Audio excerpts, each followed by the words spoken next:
told you yesterday at the beginning of the show that we got to get out of this fantasy world that we're living in. When we address our problems and say, hi, we're America, and we got a problem, everything's going to be okay.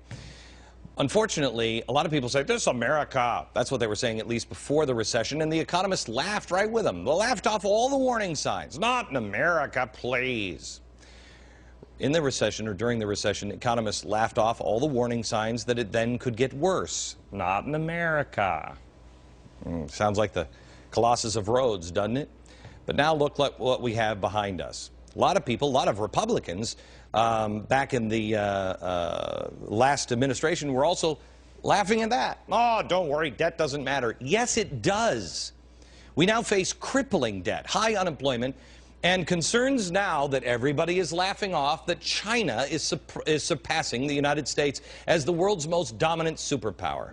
Again, no, not in America, can't have it, we're going to be, You know, I read something about, it was about a year ago. I've been reading a lot of history for the last couple of years, and that phrase came up. It was common back in the early 1900s, except it wasn't "this is America," it was "this is the British Empire."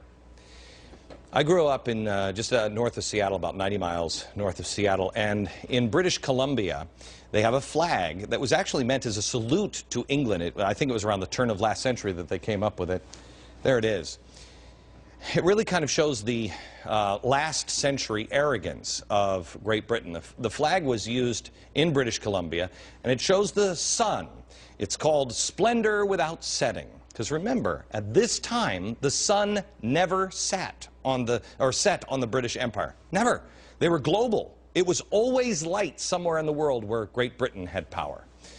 Well, by the time Europe was fighting World War I, all of Europe was stressed out economically. Now, the greatest empire since Rome was struggling economically. These are the people that had the biggest and the best fleet. They had more ships than anybody else had ever had. So what did they do when they were struggling? They came to this guy, Woodrow Wilson. I hate this guy. He was a progressive that said, I'm going to help you out. Oh, it was quite clever, actually. It worked to our advantage. Instead of diving into World War I with guns a-blazing and saying, okay, we're going to help clean this mess up, he had a different plan. He said, we're going to help you out. We'll loan you money. We'll buy up your debt. Wilson was also in the middle of his re-election campaign. Back then, Americans did not want to go to war over in Europe. It's none of our business. They were much more like our founding fathers. Their business, not ours. They were isolationists when it came to foreign policy. Well, Wilson's campaigns even used the slogan, Wilson, he'll keep us out of war. Oh, and he did. He was re-elected on November 7th, 1916. And then he was sworn in on March 5th, 1917, and he kept America out of war. 1 month and 1 day later, he formally declared war on Germany. But he was good for that promise for a month. By the end of World War I, the power had shifted, and really the schlubs of the world, people like you and me, we didn't even know it. We didn't know it. But the heads of states did, the banks did, because that's where the real battle was won. America was now the world's real power. By the end of World War II, the entire world figured it out. The splendor of the British Empire had finally set. Why do I tell you this story? Because today is 1917, and this time the world's greatest power isn't Great Britain, and the bank isn't the United States, but the game is the same. The world's greatest power is us, and the bank is China, and they're buying up everything they can. They're buying everything. Guess who's forced to listen to China now? Just like Great Britain was forced to listen to us.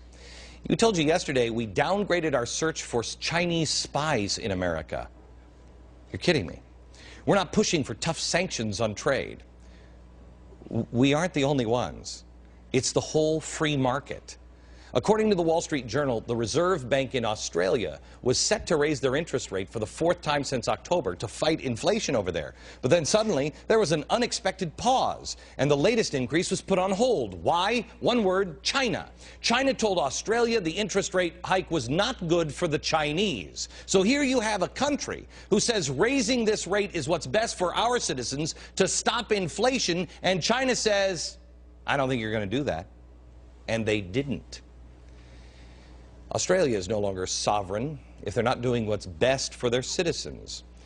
Why do you think we were building ships in the 1930s for England? Wait a minute. Has that ever occurred to you? We were building ships for England. Didn't they have the greatest fleet ever? What happened?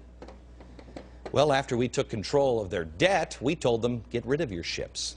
Was that in their citizens' best interest? Of course not. Here comes the tipping point. We are quickly approaching it, where we don't make the best decisions for us, the citizens, anymore. They're not going to be made by us, the citizens.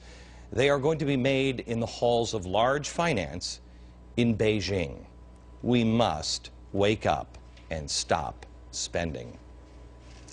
Next.